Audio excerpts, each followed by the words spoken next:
let's say, quote unquote, the oppression from her. Why? Because he doesn't want to be asked on the day of judgment. And this concept of asking people to forgive you, I got some questions after Salah from our brothers. Where is Jordan? Yes, right? Yes, on and Auntie Maryam. So we got some questions after Jumu'ah today about this concept. What if I went back to the brother, should I ask him to forgive me? What is so difficult to reach to him, somebody who passed away, somebody who I cannot reach to. I did oppress somebody, and there is no way to contact him. And I said, if you tried your best and you couldn't, so just ask Allah. And if it has something related to the money issue, means you took money from him, you can give it to his inheritors, to his children. Give it back to them. Tell them, I had done that wrong. I owe your father that amount of money. Because subhanAllah, the real richness on the day of judgment is not about the one who had too much wealth in dunya. The real richness, the one who had too much good deeds in his records on the day of judgment. And subhanAllah, one of the scholars said, they have a golden rule in dunya. That in dunya, if you are talking with some people who are specialists in economy, they will tell you it's not about how much is your income, but it is all about how much do you spend out of this income, right? So if you are spending all your income, you do not invest, you do not save, so you will be broke very fast. But if you spend some, and you know everything related to 3/3 in our deen. If you have aqiqah and you want to divide the aqiqah, if you have qurbani, udhiyah, you give 3/3. So they said you can spend 1/3, invest 1/3, and save 1/3. Okay? So on the day of judgment, it's not about like how many good deeds you have only, how many of them will be taken out of your records? How many are you going to spend on the day of judgment? Because the hadith, it's a very famous hadith. I know that, alhamdulillah, all of you know this hadith. Rasulullah said, who is the real bankrupt on the day of judgment? They said the real bankrupt is the one who doesn't have money. He said, no, the real bankrupt who comes to meet with Allah on the day of judgment and he has lots of good deeds. Like imagine you got the announcement, Brother Mutia, you got the announcement on the day of judgment. Congratulations, you have 10 billion good deeds. That's great, Allahu Akbar. Let's see the scale. MashaAllah, it will take me to Al-Firdaus. I will be next to Rasulullah. But listen, I'm not here to talk about you. This portion is about me. But that person, when it comes to the day of judgment, out of those 10 billion good deeds, before he goes to Jannah, he will find people will grab him. Come on. Where are you going? Go to Jannah. No, you oppressed us. You need to pay us. So they will stand in line. They will ask Allah, oh Allah, we need our right back. We need him to pay us. Why? Somebody would say, he cursed me. Somebody would say, he stolen me. He cheated on me. He did that. One day, he mocked me. One day, he made fun of me. One day, while he was driving, he looked bad at me as if I am poor and he is richer. You see? And he hurt my feelings. So I need him to pay me. So Allah said, فَيَأْخُذُ هَذَا مِنْ حَسَنَاتِي. Rasulullah said, فَيَأْخُذُ هَذَا مِنْ حَسَنَاتِي وَهَذَا مِنْ حَسَنَاتِي. Every person will take some of his good deeds. Let me surprise you, until his good deeds would finish. So now he doesn't have good deeds. So they will say to Allah, oh Allah, count how many bad deeds that bad action would be equivalent to, and let him take some of our bad deeds. So he will have more bad deeds and then will be thrown into the hellfire. That is the real bankrupt. This is the problem. Your salah, you're sitting here right now, you listen to the lecture, you prayed Maghrib, you will pray Isha in Jama'ah, but you will find somebody on the day of judgment will take the good deeds that you have made. You give zakah in Ramadan, and simply on the day of judgment, you will find somebody will take the reward of your zakah. You went to Hajj. On the day of judgment, you see somebody who will take the reward of the whole Hajj. Why? Because you oppressed him. That's why I told you, never let anybody report you to Allah. This is the worst that you can have in your life. And you might say, Imam, you do not know what people have done. I have one relative, he was bad at me. And when I got the time to take revenge, I crushed him. Okay? Do you think it is a good idea to take revenge by yourself? So why we have Yawm al-Qiyamah? Why we have the Day of Judgment? And that does not mean that you will be weak. No, I don't call you to let people oppress you, take your money, and just to be tolerant. No, that's not my point. Do your best to protect yourself, protect your family members, but do not let people's oppression make you also like them. Because if I changed, like if you have heard after 2 days, oh, Imam Ali, we found him fighting with somebody and he hit him on his face and he started to yell, he started to insult, he started to scream at him and he cursed him. So what's the difference now between me and him? If I went to the same place, the same spot, there's a one proverb. Where's Brother Kat? MashaAllah, yes. They said, do not fight with a peg. You know the khanzir, the peg? Okay, where the peg lives? Yes, mud. Okay? For the peg to play in the mud, that is something enjoyable for it, right? But what about you? So they said, do not fight a peg in a dirty place. So he would enjoy and you will have a hard time. Do not go to that area with pegs. If people had insulted you, do not go to their place just to show your muscles that you can defend your... No, that's not the way. You will lose a lot. And that's why there is a day of judgment. Imagine, I remember, I don't know, maybe some of you, maybe Dr. Rahim will remember this. In 2020, I gave you this example. And let me share it with Caden.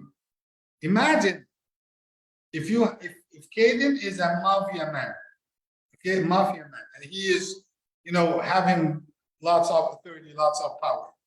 And he came to oppress all of us. So what should we do?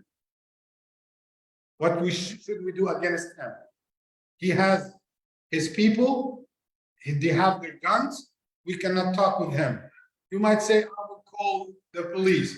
Let's say that he has the police in his pocket. So what should you do with him? What can you do with him? Nothing.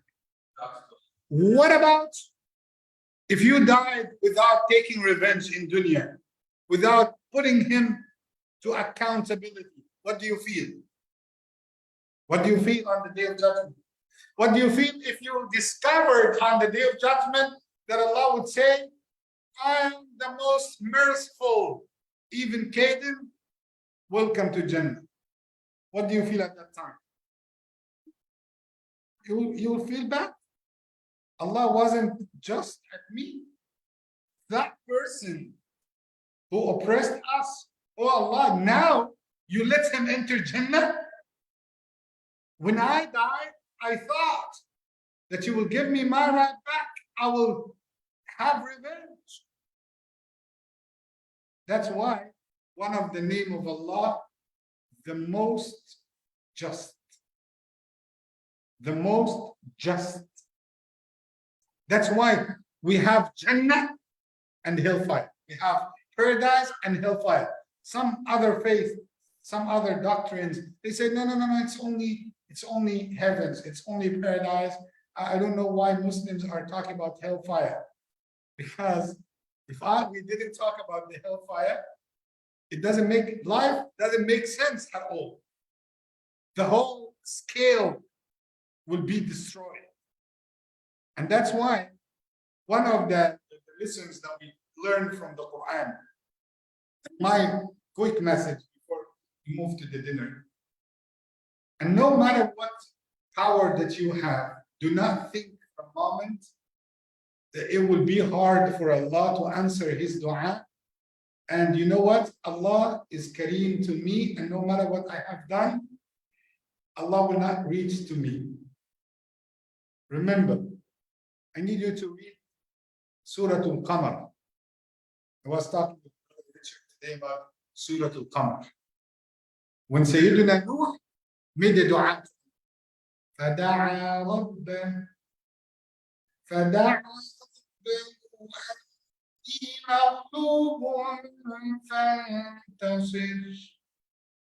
He called Allah and he said, oh Allah, they oppressed me a lot. I wanted you victory, oh Allah. Imagine if you're, subhanAllah, if you have a family relative, Brother Abdul Basit came to Brother Faisal and said, Faisal, Imam Ali hit me. Okay, so now Abdul Basit raised the case to Faisal. So what his reaction should be? Okay, where is he? Let me destroy his office, and where is his car? So he will be your guardian, the one who will defend you. Now, when you raise your hand, crying, and you say, oh Allah, I can do nothing, take revenge on him. Now, I raise the case to you. So what should Allah do? That's why. Do not think for a moment that Allah would leave him. Sayyidina Nuh, because of this dua, Allah said, فَفَتَحْنَا أَبْوَابَ السَّمَاءِ بِمَاءٍ مُنْهَمِرٍ. We opened the gates of heavens, the gates of the skies, with too much rain. وَفَجَّرْنَا الْأَرْضَ عُيُونًا. Even the earth started to gush water. فَالْتَقَمْنَا. So the water comes from above and water comes from under, and they have net, and they started to become ocean. You know what? Because of his dua, Allah wiped the surface of the entire earth. Allah killed every living being on earth, including animals, birds, insects, worms, fish, everything. See how powerful is this dua? He said, oh Allah, they oppressed me. I want you to take revenge. So Allah said, from every couple, from every pair, take one, like male and female of tigers. male and female of snakes, male and female of all the creation of Allah at that time. So he put them in the ship, the ark, and Allah had flooded the entire earth, answering the dua of the oppressed. This is the case.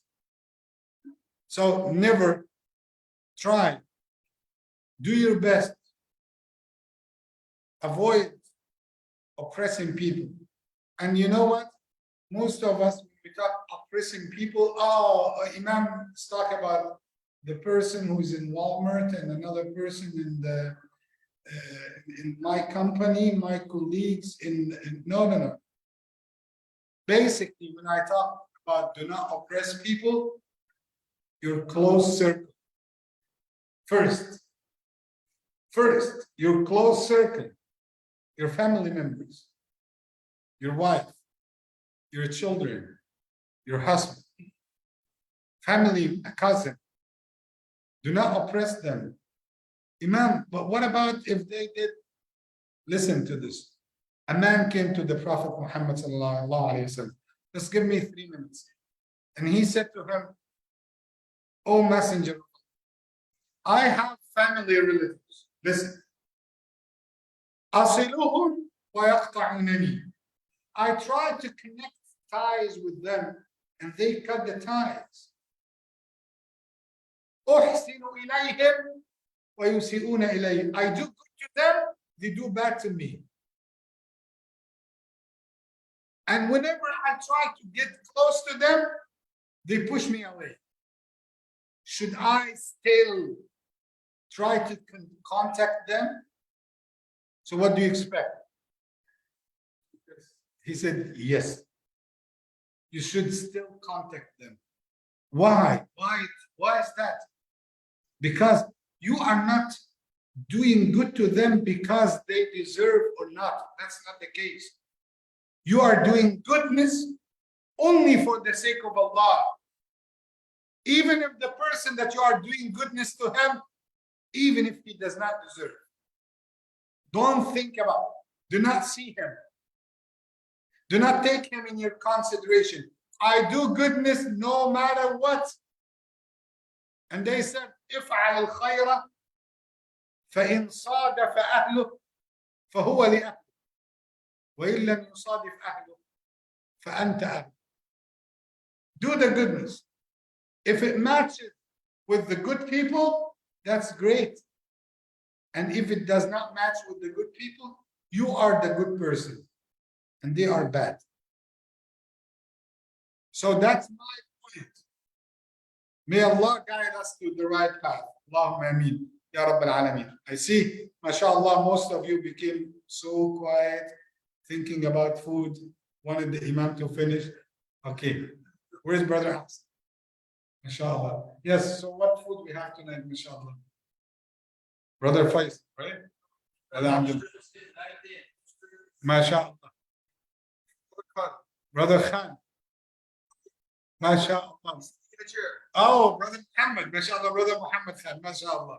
May Allah reward you, brother, and put that in your records on the day of judgment.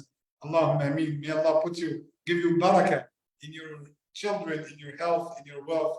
Allahumma ameen ya Rabbil Alameen. Jazakumullahu khairan. Barakallahu feekum. And may Allah accept our du'as and our salah. Allahumma ameen. Assalamu alaikum wa rahmatullahi wa barakatuh.